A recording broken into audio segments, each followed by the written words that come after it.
Here we go. Welcome, everybody, to episode 4 of the LLC podcast for the lifted, the lowered, and the confused. I'm your host, Three Wheel Willie, with helper extraordinaire Trent and master fabricator Dean. Today, we're going to talk about ourselves a little bit. We're going to talk about what our best cars have been, our worst cars have been, and what our favorite that we want to build. It's a good topic. You want to start us off? Dean, what is your best car that you've had? Man. All right. Well, as much as I've been into cars and everything like that, I've usually made my very limited amount of cars that I've owned last for a very long time, usually for financial reasons. I'd say probably, honestly, up to date right now, the best car I've had is my current purchase. The Cadillac, 1993 Cadillac Fleetwood Brougham. You're welcome. That's true. Y'all are bad influences, man. We'll get into that in a minute. Get into the story about how you came across this 1993 Brougham. All right. Well, so as you know, my daughter recently moved down about a year plus ago, and I had my two-door Ranger system in the center console and everything. So it was a two-seater, and she loves cruising with Dad. Hitting shows, doing bi-weekly cruises that I set up and all that stuff. And every once in a while, my old lady would, she'd like to come along too.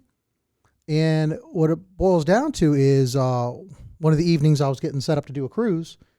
I went to invite them both, and it dawned on me I can't have both of them in a single cab, small truck, let alone the fact that we also have a service animal, and she couldn't fit service animal and then two other females inside of this very tight truck. As it is, I'm already too big for the truck. So with a heavy heart, it was that had dawned on me, and I knew right then I need to get rid of it. And that was a very personal build for me, because I built it with the two of you, and me and Will go back 20 plus years. It's been a long time. And yeah, and we'd always talked about building something together, and you've built a few by yourself. I built a few by myself, and then this one just kind of came to fruition. We all built it together, and then Trent jumped in, and we put a lot of time in on it. So it came with a heavy heart that, all right, I got to dump it. So as I explained this to the two of you, we were under the Regal at the time. I was under it was a kind of a one person operation at the moment because I was doing some welding. So you two were out, you're setting up some fittings and whatnot. And I think one of you were looking some stuff up. I thought you were looking stuff up for the Regal. Once I expressed to you what I just explained here and what I need to do, within 2 minutes, 3 minutes, I heard my phone. Now, mind you, I'm under the Regal welding. I heard my phone just notification after notification after notification. And I thought something was wrong. I thought, it was an emergency. So I was under there for about a total of 5 minutes. I jumped out, grabbed my phone. I looked, and it's like 7 different listings from you fucks. All cars, all local, Cadillacs, Lincolns. I mean, there was a list. And I said, trying to help you out, buddy. I said, what the hell are y'all doing? Because I made it very clear. I didn't add that part. I made it very clear when I explained this to the two of you that I said, I want to sell the Ranger first and get the money and then buy the car. That's big enough for the family.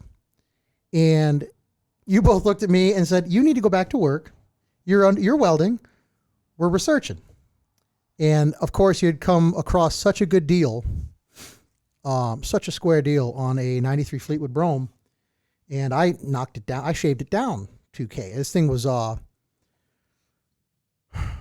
say for the year and everything like that, no body damage. I think it's got one scratch on it, but no dings, no dents. The interior is 96% there. It's virtually flawless. It was under a carport and under a car cover its whole life. I believe the last owner was an older gentleman, and he was an old colonel, wasn't General. He was a general, and you know how they are about their Cadillacs. So very, very what's the word I'm looking for? Meticulous. Meticulous. Thank you. Perfect. Very meticulous. He had all the information. Like, he had passed on. The daughter who was selling it, he had all the information, every service, every last thing it had done to it. So it was very good condition. She wanted $5,000. And over the course of a couple of days, which $5,000 was a steal in itself. $5,000 was a steal in itself for it. We'll put some pictures up of what it looks like now, and actually, we'll even put some pictures up of what it looked like when I bought it. Yeah, because we've done only a very few minor things, less the wheels. We've done a very few things to it to just make it look like, I mean, almost showroom fresh. Yeah. And I still shaved her down to $3,000, but she knew it was going to a good home and so on and so forth. So. Yeah, I will say I told you on a Tuesday and I was picking it up on a Friday. You're welcome. Yeah. So when I wanted to sell the other truck first, I ended up telling you, and then 2 days later, here I am with a Ranger and also purchasing an Ocala, was it?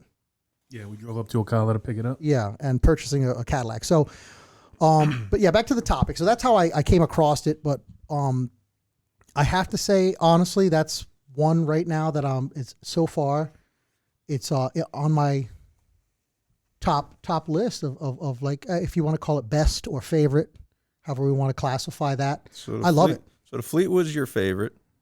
What about you, Trent? What's your favorite car so far that you've had? Oh, geez, I've had far 40? too many cars. Yeah. Far too many cars. Far more than me. Yeah. Really dig the 78 Lincolns, the big 4-door boats. Love those. I've had 3 or 4 of them. But I'm going to go solidly with the 69 Buick Electra. Loved car. Was loved that that car. 2-door or 4-door? Was it a drive? 4-door hardtop. 4-door hardtop? Yep. Okay. I stole it from, I was up in Wisconsin at the time. Allegedly. You allegedly stole it. I stole Yeah, it. we might as well get a backstory on I everybody's. stole the shit out of this car from these kids. Was working in Wisconsin at the time at the Dell. So I was a manager of a water park, and the water park brings people in from all over the globe on these work visas for the summer. Right. So a group of Russian kids came in. They bought this car at the beginning of the summer, used it all summer long. Obviously, they can't take this behemoth of a car back to Russia with them, so they had to sell it. They were asking like $1,500 or something like that, and I told them, "No, I'll give you $800." Right? They said, "No, we'll pass." Well, got closer to their flight. They started coming down. $1,200. I'm good. $800. A little bit closer to the flight. $1,000. $800. Day before the flight, they came up. They're like, "Give us $800." So I gave them $800 for this car in Wisconsin. Drove it from Wisconsin down here. Car was white, black leather interior, Ooh. black top, all power windows, all power seats, AC, everything in it worked flawlessly. That was hands down my favorite. So that had all the whistles and the bells. Oh, it was beautiful. I'm That's cutting why. out. I'm cutting out. I don't know, buddy. When he's talking, I keep cutting in and out. So that was hands down my my favorite car. I'm mad at myself that I got rid of it, but I got the '64 Buick Electra now, so it's just not as. I'm gonna get another '69 without question. Yeah. 100%. You've mentioned it a lot, so Yeah, I'm looking at a couple right now. As a matter of fact, so Nice. I don't have the room. Yeah. Room is an issue. Yes, it is. you've already got 2 64s in a very small garage. Yeah, I know. It's snug. All right, what would you say, William? My favorite car that I've had is probably going to be my second Lincoln, my square body 89, the brown one. I loved that car. That car, there's something about that car, the way it ran amazing. The setup was my original Hoppo setup that I sold to Harold. It was just 2 pumps on 48 volts, nothing crazy, just lay in play street pump, That was a clean car, man. It was clean, man. I loved it. Looked good. The brown with the gold. That car I got after my first Lincoln got totaled. I got hit by the drunk driver. Yep. It's a mess, whatever. I was able to salvage all of my suspension out of it before it went to the junkyard for the next one. And I was looking for probably just another mid-90s cat eye town car. and I stumbled across the square body, man, and I fell in love with it. So I went up and met with the guy, and that guy actually came. He drove it from California to Florida. Yeah. And Ricky was with me, and we were talking about how we juiced the first town car, and I got totaled. So he was excited it was going to get juiced, you know. He wanted to see pictures of it after I did it. So unfortunately, another drunk driver totaled that one on me. Not the best of luck with those. But Shout out to my boy Trevor at Hale Law. Hooks you up if you get in an accident. Reach out to Hale Law in Sarasota. That's true. But that was my favorite car that I've had so far. You know, growing up, my father had a all black with what was it, cranberry crushed velvet. Yeah. Lincoln, same thing, same damn thing. Maybe a difference, maybe a slight difference, like a year or two apart. Yeah. But I grew up in like one of those, so I know how beautiful nice. cars. I like it. It's odd because I love the '78 Lincolns, right? And literally his, what was it, 89? It's the same car, just smaller. Yeah. Well, and I do not like the small. I like the bigger. For some reason, these Lincolns, I like the little bit smaller ones. Like I love the Mark 6 over the Mark 5. It's the same car. I like them both, but I have to agree with you. If I had a pick, and I would pick them both, but if I had to pick, I would pick the what year is it? The 83. Yeah, 80.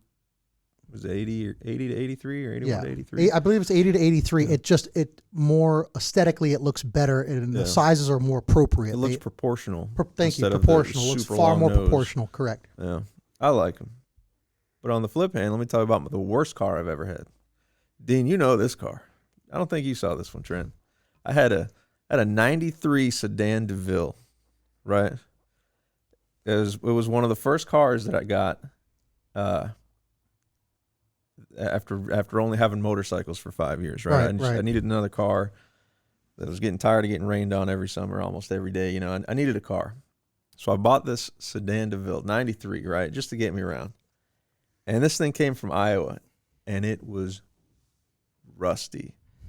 And the suspension was shot in. I remember driving it here one time, and Dean and a couple other guys got on each side of it while I was still in the thing and just started pushing on it and lifting on it and hopping the thing by themselves. The thing was just flexing. Yeah, we were picking up on the front fenders, and we were able to push it down and pick it up, and we were getting about 4 inches of air. It was because bad. You pulled in and you didn't stop rocking. You look like you look like a tractor, like a cat going down the road, and they just keep floating. By the time they got done, shocks were shot. I backed up, and there was a perfect rust square of the subframe everywhere. About not even a week, probably about 4 or 5 days later, I leave work and I stop at the red light, and I hear this nasty car just loping behind me. I look back, it's this nice orange, early '70s Camaro, just heavy cam, yeah. So I'm in the left lane. He's right back here in the right lane, and the light turns green, and I go to hit the gas, and I just hear pow. And I thought, oh man, he must have backfired something. I don't know. And he kept going. All of a sudden, I'm floating right, and I go to turn, and I got nothing. I just wing the steering wheel. It's like a boat, just spinning. Car said, "I quit." I'm floating right, so I'm just gas brake, trying to get in between traffic. I miss a bus stop sign by like 3 feet. I get out and I look, and the subframe rusted out, just fell. The engine just fell out on the ground. Took out the steering shaft with it. It was toast. It was done. There was no mild repair to that. It was done. Man, that is the worst car that I have ever had. I think you have it on everybody on breakdown. That's the worst. Your whole engine just left the chat. Your engine left the chat. I don't want to be part of this anymore. What about you, Trent? What's your worst? Goodness, I've got so many to go through. Let me see here. Probably going to have to go with my very first car. I had it a whopping 6 hours. I feel like Peyton's going to be doing the same thing with this. Yeah. Same conversation. So when it was an 88 Buick Century. I've had a lot of Buicks, I guess, going back in my time. I know Centurion? No, Century. Oh, Century. Okay. Century, yep. 88 Buick Century. My grandfather I just got my permit up in Illinois. And he took me down to the dealership, and I picked it out. It was a nice car. It was all right. nothing to brag about. Little square body type thing. Rules in Illinois are comparable to Florida here. Once you get your permit, you have to have somebody 21 next to you with a license for over a year. I lied to my grandfather, told him I was going to pick up somebody, and I fucking skated with just a permit out the door. So I'm cruising around the town, and I see two of my cousins and one of their friends at the gas station. Right, I pull in. I say, "Hey man, can you give us a ride home?" I said, "Yeah." Now the town I'm from up north, it's farm. Like there's farms as far as the eye can see. So they lived out on this dirt road down the middle of nowhere. So we're driving down to give them a ride to the house. I'm on this dirt road, right? And got my left hand on the steering wheel, and I start messing with the radio, right? Pull to the right. And when I did, I pulled the steering wheel. So I'm doing this. Now, if you've never been out in the country up there, it drops off and you go to the cornfield. So the roads are kind of lifted, and then you have the dirt that lifts up a couple inches. So when I pulled the steering wheel to the right a little bit, the right side dropped off of the dirt road into the grass, and I fucking freaked out. Learner permit, no experience, dude. I locked the brakes up and yoked the wheel to the left. So we ended up going straight sideways. I freaked out again, floored it, and jerked the wheel to the right. So now the car goes into the ditch on the other side. I fucking floor it, pull it back up to the right. As the car's coming back up on the road, the tires catch the little lip. Yep. And the car flips 4 times. Oh. Whoa. 4 times, bro. Nobody was hurt, thank God. All 4 of us were fine. How the hell did you flip a car 4 times? Very fucking carefully. Very Precise. carefully. And 4 of you, and nobody was hurt. Nobody was hurt. Damn, you were in a tank. My cousin, Ryan Skibby, was behind me. And this dude, 15 years old, had a beard like yours. Built like a linebacker, bro. He was a testosterone case. Cown fed. This kid had no seatbelt on, right? I remember he bear hugged my seat and didn't move for the entire ride. The other kid in the back seat with him was thrown into the front and then thrown to the back. He fucked up his back a little bit, but yeah, 6 hours I had that car. The Illinois State Police showed up. I'm like, am I in trouble? Worst car, not like not the fastest owned and destroyed. Well, I didn't like it so much I had to get rid of it. So I remember the Illinois State Police showed up. I'm like, am I in trouble? And the dude just laughed. He goes, oh yeah. He gave all 4 of us a ride back to the station. Like deep, bro, deep. Had to call my grandfather. I remember I called my house because we had the landlines back then, and my mom answered the phone. She's like, where you at? I'm like, I'm at the jailhouse downtown. She's like, what the fuck did you do? I said, I totaled the car. What didn't I do? She yelled, Dad, it's for you. Because my grandfather had bought the car. She didn't want no part of it, man. Dad, it's for you. Oh, man. She was out, man. She's like, I ain't part I'm going to go with that's the worst one I had just because I only had it for 6 hours. So I know. Okay. I hated it so fair bad. enough. Fair enough. It fell apart. What can I say? Didn't last. Didn't roll 4 times. Didn't last. Huh? That is Shame on that operator car. error, man. That is not falling apart. It was probably solid. If it saved all of you after 4 rotations on its side. The rear axle snapped off and was like 100 yards down the road. We ended How up fast were you going? like 45, 50. But Damn. we ended up with the hood of the car was on the dirt road. Okay. The roof was in the ditch, and we were sliding like going like this, right? All the glass had busted out. The only injuries we had was the little cuts on our hands, right? Okay. I don't know if I was knocked out for a second or if I was in shock, but I remember right as soon as we got done flipping, I hear everybody else who was in the car standing like 10 feet away going, get out, it's on fire, it's going to blow up. So I'm trying to undo my seatbelt. I had to do a push-up off the steering wheel, get the seatbelt. I fell down onto the steering wheel and crawled out, and it was just the oil was draining out of it onto the hot motor, smoking. Mm-hmm. But yeah, that was that's that, baby. That's sketch, bro. Oh, it was scary. How the hell am I supposed to follow that up? I don't know, but what's the worst car you ever had? Can I just use his story? You can't. Damn. All right. Well, worst car. You ain't had but 5 cars. It can't be too hard. Not even. I don't even think that. I just, I build most of them. Worst car to date. A lot of learning experience with this, but overall, a lot of breakdowns. Was actually the first vehicle that I ever saw on air ride that got me into that. But I'll get into that in a minute. 95 Ford Ranger XL. standard cab, short bed, I-beams in the front. It wasn't even independent suspension or control arm. It was I-beams. So years before I even had a driver's license, I saw this truck going down the road, and I heard the famous the air drop on a valve like that. And I turned, and I was on my skateboard, and there was this beautiful Ford Ranger, midnight blue, had heavy metallics in it and mural on the hood. I'm glad you understand it's metallic and not flake. Well, I would say flake, but I know you would have a heart attack, like calling a gun a rifle around you. So I don't feel like being attacked on air. So had a heavy metallic that looked like a flake and a mural on the hood. And this thing drove by on some clean KMC 17s. And I heard that Stealths, valve. right? The KMC Stealths. KMC Stealths, man. Back when 17s were huge. 17s on a Ranger, bro. That was I like that five-star stealth design they had. Yeah, I loved Versus it. now they got that similar one to the stealth, but it's got like it's not 8 the spokes. same. It's not. It was ugly very wheel. jagged spokes. It was very, but it's clean. It was sexy, and it chopped. If that hit the sunlight, it chopped. But I saw that thing drive by, and the rear bumper couldn't have been more than an inch and a half off the ground. And I was like 14, 15 years old, and I said to myself audibly, I said, I don't know what the hell that is, but I'm going to own one day. Yeah. Fast forward a few years. I end up locating this very truck. Actually, somebody else located it. Friend of mine, Pat, had located it and started explaining it to me, and I was like, I know that truck. And he was going to go look at it and possibly buy it in a few days.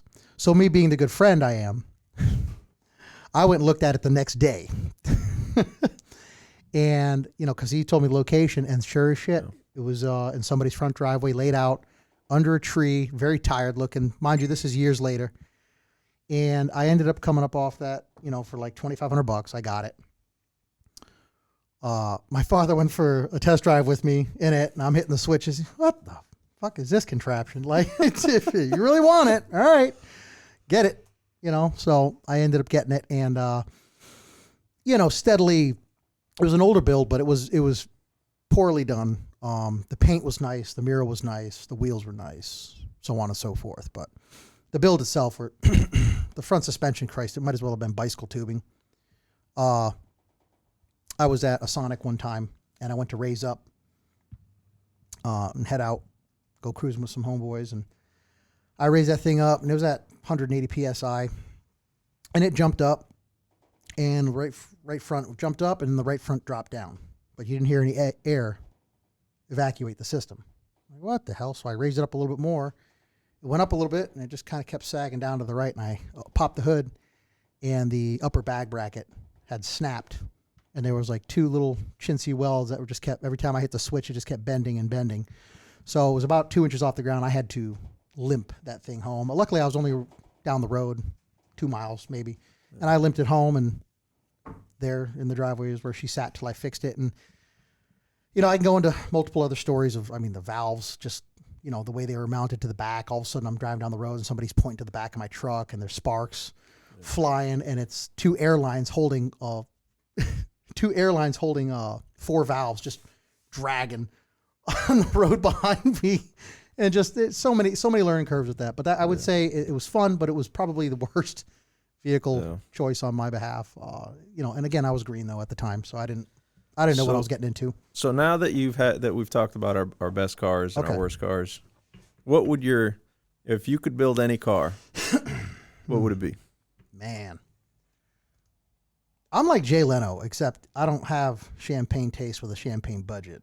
I got champagne taste with a beer budget. So I have a lot of cars I want to build, but I guess if I could just pick one right now, it'd probably be a toss-up between a 59 El Camino or a 59 Bel Air. Obviously, both 2-door. If it was the Bel Air, it would be a drop. Just something about those cat eyes, man, in the rear. 59 Impalas? Yeah, 59 Impala. They're gorgeous. I love them all. Each from 56, from 55, actually, from 55 up to 60. From 55 up to 66. Yeah. Each one of them has different, components to it that I love. But if I had to narrow it down, be a 59. Yeah, and I'd probably opt for the Impala only because of the family. Solid choice. Solid choice. You know, because I'm not throwing anybody in the back of the bed. No. But I do love those El Caminos. But yeah, that would be one of my soon dream builds. Yeah, but if you get the El Camino, you probably get the bench seat in it, so you can fit all 3 people in the car. That's true. But that's a dream build, which Throw the might as dog in the well be a pipe dream at this point, because if y'all are paying attention to what these prices are going for on a 59 Impala 2-door vert, they're crazy. People are 2-door vert. People are very proud of their shit these days. Boy, you said that right there. About Proud you, of their Trent? shit. What if money was no object? What would you build? I don't know. My dream car was always a 64 Impala, but I think it's just because of the era I grew up in. Like grew up listening to Dr. Dre. I grew up in my hometown, had some 64s in it, so I always wanted one. I got one now, and it's like, all right, it's cool. So you had to make sure, and you bought 2.